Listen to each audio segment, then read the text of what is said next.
تنصروا الله ينصركم ويثبت أقدامكم.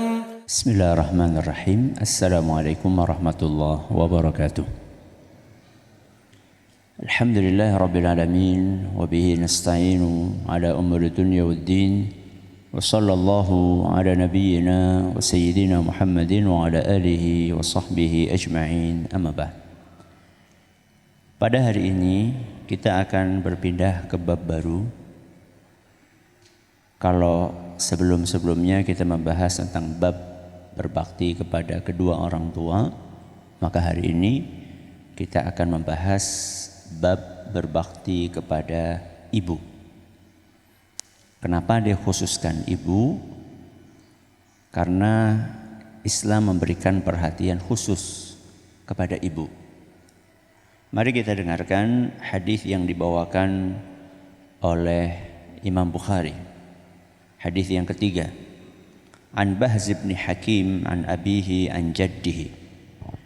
Dari Bahz bin Hakim, beliau meriwayatkan dari ayahnya, ayahnya dari kakeknya. Qultu ya Rasulullah, beliau berkata, wahai Rasul, man abarru, siapa yang harus aku baiki? Kepada siapa aku harus berbakti? Nabi SAW menjawab, ummaka, ibumu. Qultu man abarru, siapa yang harus aku baiki?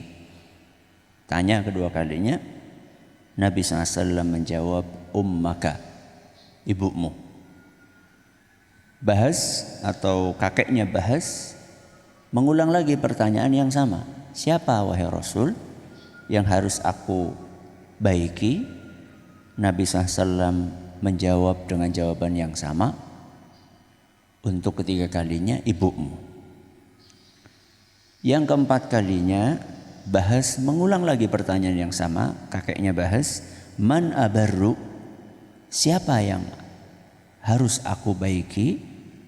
Baru Nabi SAW mengatakan, abaka, bapakmu, thummal aqrabu fal aqrab, setelah itu kerabat terdekatmu. Jadi hadis ini mengulang kewajiban berbakti kepada ibu berapa kali? 3 kali. Kepada ayah 1 kali. Hadis ini menunjukkan keadilan Islam. Menunjukkan keadilan Islam. Loh, wong 3 banding 1 kok adil? 3 banding 1. Adil atau enggak? 3 untuk ibu, 1 untuk bapak. Adil? Adil atau tidak? Adil. Adil itu tidak harus sama. Adil itu adalah meletakkan sesuatu pada tempatnya. Enggak harus sama adil. Kenapa ibu dapat 3? Kata para ulama, karena ibu melakukan hal-hal yang tidak bisa dilakukan oleh bapak. Ibu punya jasa melakukan hal-hal yang tidak bisa dilakukan oleh bapak. Apa itu? Hamil 1, terus melahirkan 2, terus menyusui 3.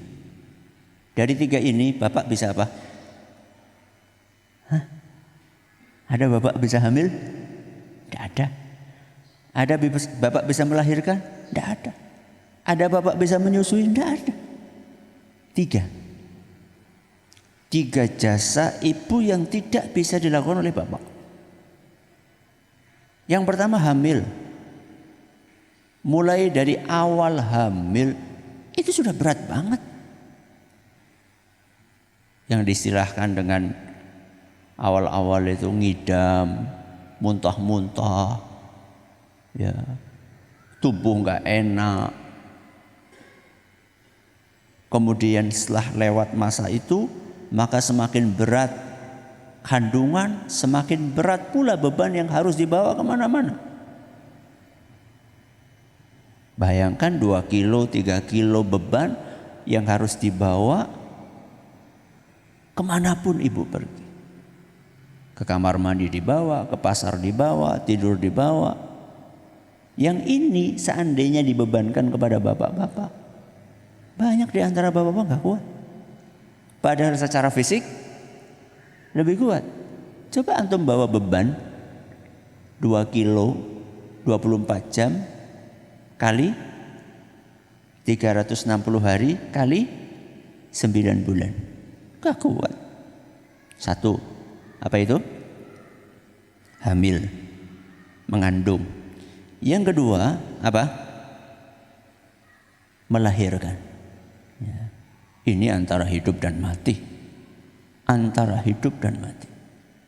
Bahkan sering ibu-ibu kalau ditanya sama dokter, Bu, ini ada kemungkinan ibu yang meninggal atau anaknya yang meninggal. Apa jawabannya ibu? Kalau saya boleh milih dok, saya aja yang meninggal, biar anak saya yang hidup. Antara hidup dan mati. Ya. Betapa banyak ibu-ibu yang harus kehilangan darah sampai pucat pasi, bahkan sampai meninggal dunia, dan itu banyak, nggak cuma 1-2. Ketika apa? Melahirkan. Yang ketiga yang nggak bisa dilakukan oleh bapak, apa tadi? Menyusui. Berat menyusui itu. Kalau hamil itu membawa beban 2 kilo selama berapa bulan? 9 bulan. Kalau menyusui, semakin hari semakin berat. Bisa 3 kilo, 4 kilo, 5 kilo. Dan ini bukan 9 bulan, berapa tahun? Minimal 2 tahun. Mungkin antum ada yang 3 tahun, 4 tahun mungkin. Ya. Berat. Kalau tidak percaya, ketika anak, ibunya lagi kamar mandi sibuk misalnya, atau lagi kemana gitu, kemudian anak ini dititipkan sama bapaknya, paling bapaknya baru gendong 5 menit sudah apa? Kesel. Ibu ini bisa gendong sampai 1 jam, 2 jam, sampai bisa tidur. Ya, berat. Sehingga wajar ketika Nabi SAW menyebutkan 3 kali jatahnya ibu. Terus kata para ulama, faktor lain kenapa di sini diulang-ulang haknya ibu, karena ibu secara fisik lemah. Berbeda dengan siapa? Bapak. Karena secara fisik lemah sehingga peluang untuk didurhakai oleh anak lebih besar. Karena kelemahan apanya? Fisiknya. Anak gak berani durhaka sama bapak karena bapaknya gede, bapaknya kuat, macam-macam pukul. Ibu gak bisa seperti itu. Karena kelemahan fisik ibu itu, akhirnya tidak sedikit anak yang berani berdurhaka kepada ibunya karena merasa ibunya lemah. Ya. Maka agama kita memberikan penekanan ibumu, ibumu, ibumu, supaya mengerem orang-orang yang berdurhaka kepada ibunya karena melihat ibunya lemah. Hal yang lain yang disebutkan para ulama, kenapa ibu diulang 3 kali? Karena ibu jasanya biasanya itu di belakang layar. Tidak seperti siapa? Bapak. Bapak sering kelihatan di luar. Kalau ada anak berbakti, berdurhaka sama bapaknya di luar rumah, malu dia. Gak ada yang namanya durhaka, itu adalah sebuah keistimewaan di mata manusia. Yang namanya durhaka pasti adalah sebuah keburukan di mata manusia. Sedangkan ibu di rumah, kalau ada anak durhaka, gak kelihatan sama orang. Durhakanya di rumah, bentak-bentak ibunya, mengangkat suara pada ibunya, membantah perintah ibunya. Orang lain di luar gak tahu.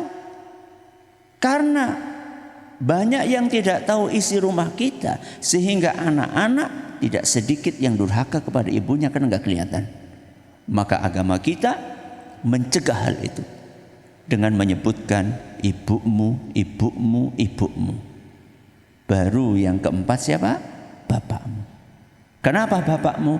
Karena bapak juga punya jasa yang sangat besar kepada anak.